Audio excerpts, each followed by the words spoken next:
Videos देखने के लिए सब्सक्राइब करें जनसत्ता.com, बेल आइकन दबाकर पाएं लेटेस्ट नोटिफिकेशंस। मेरा नाम डॉक्टर अमरिंदर कुमार झा है और मैं कंसल्टेंट फिजिशियन इंटेंसिविस्ट हूँ। अभी जो कोरोना के जो थर्ड वेव चल रहा है, इसमें बच्चों में भी कोरोना का इन्फेक्शन हो रहा है। ये ज़रूर है कि बच्चों में जो इन्फेक्शन हो रहा है वो माइल्ड है और पिछली बार की तरह जो मल्टीपल इन्फ्लेमेटरी सिंड्रोम जो MIS होता था और बहुत सारे सिस्टम्स बॉडी के इन्वॉल्व हो जाते थे, वैसा नहीं है। इस बार बच्चों में यदि कोरोना का इन्फेक्शन हो रहा है तो वो प्रेजेंट कर रहा है सर्दी खांसी की तरीके से, बुखार आता है उन्हें।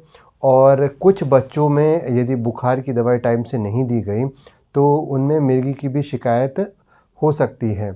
बाकी बुखार के अलावा बहुत कम बच्चों में जो पेट के सिम्टम्स भी हैं, जैसे कि पेट दर्द और लूज़ मोशन है, वो भी दिखाई दे रहा है। तो लगभग 80 से 90% बच्चों में बस सर्दी खांसी के लक्षण हैं और 8-10% में जो पेट के जो लक्षण हैं वो भी प्रेजेंट रहते हैं। अब यदि बच्चों में कोरोना का इन्फेक्शन हो गया है तो जो पेरेंट्स हैं उनको क्या करना चाहिए? यदि उनको इन्फेक्शन हो गया है तो यदि आपके पास के डॉक्टर हैं तो उनको दिखा सकते हैं, और यदि कोई आपके जानकार डॉक्टर हैं तो आप उनसे टेली कंसल्टेशन भी ले सकते हैं।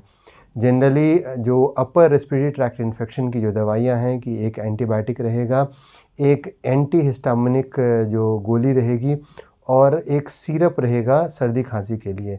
इतनी दवाई और जो पैरासिटामोल का जो दवाई है वो दिया जाता है। यदि इतनी दवाइयाँ दे दी 3 से 5 दिन तो 90 से 95% बच्चे जो हैं इतने में रिकवर कर जा रहे हैं। बच्चों में कॉम्प्लिकेशंस जो रेट है और हॉस्पिटल एडमिशन रेट है और ICU एडमिशन रेट है वो बहुत ही कम है। तो बच्चों में यदि आपने सर्दी खांसी और बुखार की दवाई दे दी तो 3 से 5 दिन में बच्चे रिकवर कर जाते हैं।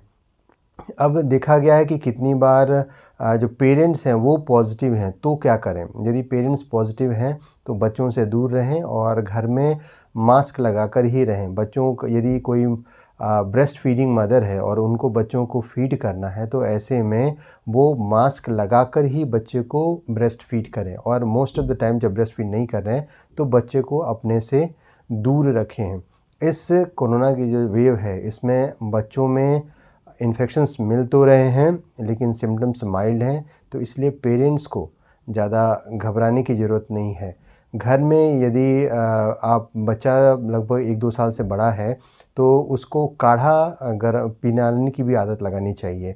साथ में जो वार्म सलाइन है उससे गार्गलिंग दिन में 2 बार लगातार करते रहना चाहिए। इस समय यदि इन केस कोरोना नहीं है तो भी जो फ्लू है उस फ्लू के सिम्टम्स में आराम इन काढ़ा से और गर्म पानी के गार्गल से बहुत अच्छा हो जाता है। जैसे ही बच्चे में पहला सिम्टम्स आए वैसे ही बच्चे को ट्रीटमेंट स्टार्ट कर देना चाहिए और देखा जाता है कि बच्चा बहुत अच्छा रिकवर कर जाता है। जिन बच्चों में गैस्ट्रोइंटेस्टिनल सिम्टम्स है, जैसे लूज़ मोशन बहुत हो रहा है, तो उनके लिए ORS का जो घोल है वो उनके मतलब प्यास के अनुसार, जितना उन्हें प्यास लग रहा है उतना पिलाते चलिए। और जो ये देखना है कि वो जो बच्चा है उसका जो यूरिन आउटपुट है, मतलब वो पेशाब जो करता है, वो क्वांटिटी पहले के मुकाबले ही रहनी चाहिए। जितनी पहले है उतनी यदि आप मेंटेन कर पा रहे हैं तो बच्चे में मतलब आपने पानी की मात्रा सही तरीके से डाल दी। और इन केस बच्चों में मिर्गी की शिकायत आती है या फिर लूज़ मोशन 2 दिन से ज़्यादा रहता है तो फिर इमीडिएटली हॉस्पिटल में जाकर बच्चों को दिखाएं। धन्यवाद।